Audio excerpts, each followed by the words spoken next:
Lord. దైవ మర్మములు జనవరి 28. వారు పూర్ణ మనస్సుతో యెహోవాకు ఇచ్చి ఉండిరు గనుక వారు అలాగూ మనఃపూర్వకముగా ఇచ్చినందుకు జనులు సంతోషపడిరి. మొదటి దినవృత్తాంతములు 29:9. వారు పూర్ణ మనస్సుతో ప్రభువునకు కానుకలు ఇచ్చిన దినము నిజముగా దావీదునకును ఇశ్రాయేలు జనాంగం అంతటికిని ఆనందదాయకమైన దినమని మనవచ్చును. యెహోవా యందలి ఆనందమే వారికి బలమయ్యెను.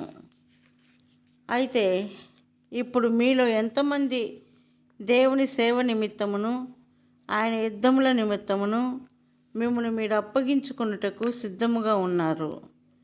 ఈ లోక సంబంధమైన సంఘమని పిలువబడు దానిలో కాదు కానీ క్రీస్తు శరీరమైన పరలోకపు సంఘమునందు సేవ చేయుటకు మనఃపూర్వకముగా నిన్ను నీవు అప్పగించుకొనిదవా?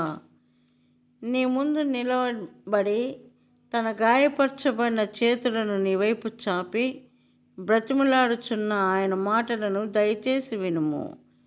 ఈ దినమున యెహోవాకు ప్రతిష్ఠితముగా మనఃపూర్వకముగా ఇచ్చు వారెవరైనా మీలో ఉన్నారా? మొదటి దినవృత్తాంతములు 29:5. ఇది దావీదును నిజముగా ఆనందింపచేసినది.